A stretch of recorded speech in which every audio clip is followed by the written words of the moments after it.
मैं मसूरी, पहाड़ों की रानी, लेकिन यही सिर्फ मेरी पहचान नहीं है। लाल बहादुर शास्त्री राष्ट्रीय प्रशासन अकादमी भी मेरी पहचान का एक अभिन्न अंग है। अब मैं आपको ले चलती हूँ अकादमी की ओर और सुनाती हूँ कहानी एक कर्मयोगी की। संघ लोक सेवा आयोग की परीक्षा उत्तीर्ण करके 455 युवा अधिकारियों ने 29 अगस्त 2022 को लाल बहादुर शास्त्री राष्ट्रीय प्रशासन अकादमी मसूरी में प्रवेश किया। इनमें 11 प्रशिक्षु रॉयल भूटान सिविल सेवाओं के अधिकारी भी सम्मिलित थे। मिशन कर्मयोगी के सिद्धांतों के आधार पर 103 दिन का यह प्रशिक्षण आरंभ हुआ। इस कोर्स को मुख्यतः 4 मूल संकल्पनाओं के आधार पर आयोजित किया गया।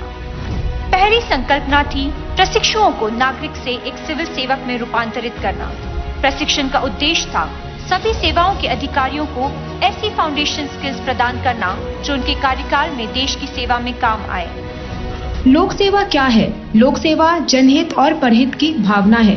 गांधी जी के शब्दों में कहूँ तो उन्होंने एक तालिस्मान दिया था कि जिस दिन तबके में खड़े सबसे अंतिम वर्ग के व्यक्ति तक हम पहुंच पाए, तभी हमारी लोक सेवा की भावना परिपूर्ण हो सकती है। प्रशिक्षु अधिकारियों को लोक नीति, फाइनेंशियल एडमिनिस्ट्रेशन, कानून, अर्थशास्त्र, राष्ट्रीय सुरक्षा और डेटा एनालिटिक्स जैसे महत्वपूर्ण विषयों पर विश्व स्तरीय जानकारी उपलब्ध कराई गई। अलग अलग विषयों के 254 विशेषज्ञों ने 560 घंटों से अधिक अवधि में अपने अनुभवों के आधार पर प्रशिक्षु अधिकारियों को व्यवहारिक जानकारी प्रदान की। पार्टिसिपेंट्स को सेल्फ से सेल्फलेसनेस की ओर अग्रसर करने के लिए उनमें एनोनिमिटी, एबिलिटी और ऑस्टेरिटी के गुण विकसित करने का प्रयास करना हमारी दूसरी संकल्पना थी। 10 दिनों की village visit, Himalayan track, Kutch के रेगिस्तान और सीमावर्ती इलाकों ने प्रशिक्षु अधिकारियों को जीवन को उनके नजरिए से जीने का अवसर दिया। हमें ग्राउंड लेवल वर्कर्स से इंटरेक्ट करने का मौका मिला। ग्राउंड लेवल पर समस्याएं क्या है, सिविल सोसाइटी के लोग कैसे काम कर रहे हैं, ग्राउंड लेवल पे ऑफिसर्स कैसे काम कर रहे हैं, यह देखने का हमें मौका मिला, तो हमारी समझ और बेहतर हो गई।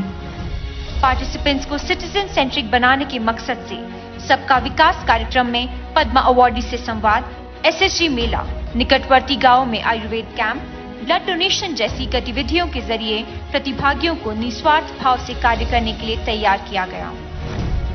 हमारी तीसरी अहम संकल्पना थी साइलोस को तोड़ने के लिए आपस में मिलकर काम करने की दिशा में प्रशिक्षुओं को प्रतिबद्ध बनाना। प्रशिक्षु अधिकारियों को अलग सर्विसेज, अलग प्रांतों और भाषाओं के प्रतिभागियों को मिश्रित कर उनके 4 हाउसेस बनाए गए एवं उनके अनुसार विभिन्न inter house competition, cultural programs, quiz, debate जैसी गतिविधियों में प्रतिभागियों को जोड़ा गया।